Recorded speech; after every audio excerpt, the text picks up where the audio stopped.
इस audio clip में हम बात करने जा रहे हैं यूनिट 5 के chapter number 17 breathing and exchange of gases के बारे में, जिसमें हम बात करेंगे हेडिंग 17.5 रेगुलेशन ऑफ रेस्पिरेशन के बारे में।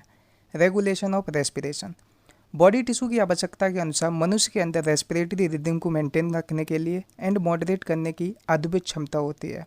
यह न्यूरल सिस्टम के द्वारा होता है।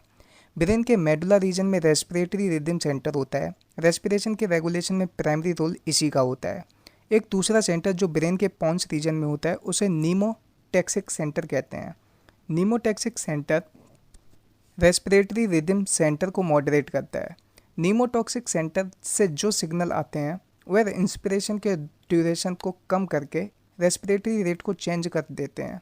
रिदम सेंटर के बगल में एक कीमो सेंसिटिव एरिया होता है, जो chemo sensitive area CO2 and hydrogen ion के लिए कुछ ज़्यादा ही सेंसिटिव होता है। हाइड्रोजन आयन एंड CO2 में वृद्धि होने की वजह से ये सेंटर एक्टिवेट होकर रिदम सेंटर को यह सिग्नल भेजता है कि रेस्पिरेटरी प्रोसेस में कुछ ऐसा एडजस्टमेंट करें जिससे ये सबस्टेंस को बाहर निकाले जा सकें।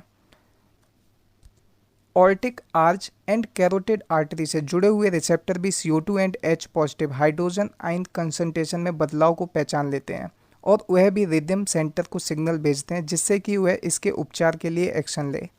रेस्पिरेटरी रिदम के रेगुलेशन में O2 का कुछ खास रोल नहीं होता है। अभी हम बात करने जा रहे हैं डिसऑर्डर ऑफ रेस्पिरेटरी सिस्टम के बारे में। डिसऑर्डर ऑफ रेस्पिरेटरी सिस्टम्स, सबसे पहले बात करेंगे हम अस्थमा के बारे में। अस्थमा में सांस लेने में परेशानी होती है, सांस लेने में घरघराहट भीजिंग की आवाज़ आती है। अस्थमा ब्रोंकाई एंड ब्रोंक्यूल्स में इन्फ्लामेशन सूजन आने की वजह से होता है। अभी हम बात करने जा रहे हैं इम्फाइसीमा के बारे में। इम्फाइसीमा बीमारी क्रोनिक धीरे धीरे होती है और इम्फाइसीमा में एल्वोलर बाल नष्ट हो जाती है जिससे रेस्पिरेटरी सरफेस कम हो जाती है। इम्फाइसीमा का मुख्य कारण सिगरेट स्मोकिंग है। अभी हम बात करने जा रहे हैं ऑक्यूपेशनल रेस्पिरेटरी डिसऑर्डर के बारे में। ऑक्यूपेशनल रेस्पिरेटरी डिसऑर्डर कुछ इंडस्ट्रीज जिनमें मुख्य रूप से ग्राइंडिंग या स्टोन ब्रोकिंग होती है, इसमें इतनी ज़्यादा धूल होती है कि हमारी बॉडी की डिफेंस मैकेनिज्म इस स्थिति को पूरी तरह से उबर नहीं पाती हैं।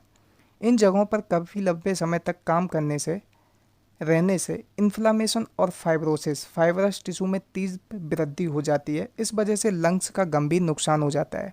इन इंडस्ट्रीज़ में काम करने वाले वर्कर को प्रोटेक्टिव मास्क पहनने चाहिए। आसान भाषा में बायोलॉजी के इस ऑडियो क्लिप को सुनने के लिए चैनल को सब्सक्राइब करने और करवाने के लिए आप सबका बहुत बहुत धन्यवाद।